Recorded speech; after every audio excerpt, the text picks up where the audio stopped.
The night sky glowed with fire. Flames devoured the small wooden farmhouse, crackling and roaring as if mocking the cries of the woman who stood helplessly in the dirt driveway. Emily, a quiet farm girl who had lived her entire life working the land, could only clutch her arms around her body as everything she owned, her home, her memories, her family's heritage, went up in smoke. Behind her, laughter echoed. A group of local bullies, fueled by ignorance and racism, had set the blaze themselves. They sneered at Emily, mocking her husband who was away, and shouted slurs that cut deeper than the cold night air. Alone, she had no power to fight them. They believed they had broken her completely. But what they didn't know was this: Emily's husband, Jack, was not an ordinary man. He was Delta Force, an elite soldier forged through years of combat, survival, and discipline. And Jack was on his way home. Emily had always been the kind of woman who lived simply, working tirelessly on the family farm, tending to her animals, and keeping to herself. She rarely fought back when people whispered insults behind her back. She believed in kindness, patience, and quiet strength. But in a small rural town filled with old hatred, her kindness made her an easy target. And now, with her home destroyed, she stood broken-hearted, wondering how she could rebuild. The bullies didn't stop at the fire. In the following days, they returned to taunt her, driving past the ruins of her home, shouting cruel words, and even trying to scare her off the land her family had owned for generations. Emily tried to stay strong, but grief and fear weighed heavy on her shoulders. Every night she cried herself to sleep in a small shed that had survived the fire. She prayed for her husband to come back safely, unaware that Jack was already cutting his deployment short after hearing what had happened. When Jack finally arrived, the sight of the charred ruins filled him with quiet fury. He embraced Emily, who broke down in his arms. She told him everything: the laughter, the insults, the fire, the threats. Jack listened without a word, his jaw clenched, his eyes cold. He was not a man of many words, but his silence was more terrifying than any shout. Emily had endured enough pain.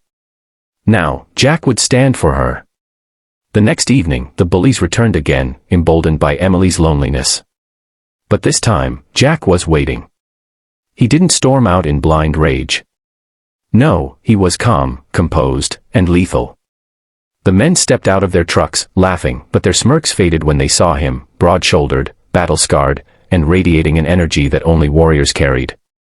Jack's voice was low, controlled, but carried the weight of command. "You're going to regret every second of this." What followed wasn't chaos, it was precision. Jack didn't need weapons. His training in Delta Force had taught him how to dismantle an enemy with his bare hands. One by one, the bullies fell, their arrogance crumbling. The night was silent, broken only by the crackle of fire. Bright orange flames swallowed the little farmhouse that had stood on the edge of town for nearly a century. Emily stood frozen, her hands trembling, her heart breaking as smoke clawed into the sky. It wasn't just wood and nails burning, it was her family's history, her safe place, her whole life. And behind her, the sound of cruel laughter pierced the darkness. The bullies stood in the glow of the fire, their shadows twisted and ugly. They weren't just vandals, they were men poisoned by hatred, driven by racism and bitterness. For years, they had taunted Emily, mocking her marriage to Jack, whispering insults in the grocery store, spitting cruel words whenever they passed her farm. She had endured it quietly, believing kindness was stronger than hate.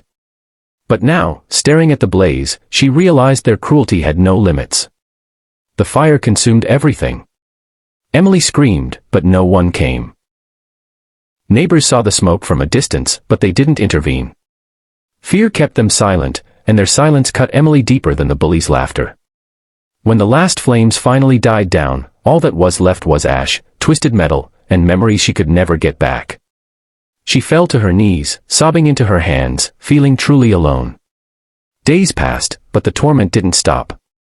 The men returned, circling her land in their trucks, revving their engines in the night to terrify her.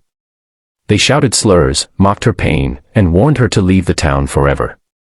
Emily tried to stay strong, but every day was a new battle. She slept in a small shed with nothing but a blanket, waking at every sound, praying for morning to come. But what Emily didn't know was that her husband, Jack, was already making his way home. A Delta Force operator, Jack had spent months overseas on missions he could never talk about. Hardened by combat, trained to survive the impossible, Jack had seen war.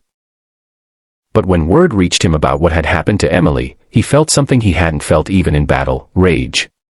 When Jack arrived, his boots crunched on the ashes of what used to be their home. He pulled Emily into his arms, and for the first time in weeks, she let herself collapse. She told him everything: the fire, the laughter, the constant harassment. Jack's face hardened, his jaw clenched. He didn't shout. He didn't promise revenge. He simply whispered, "It's over now. I'm here." The bullies, however, didn't know Jack had returned.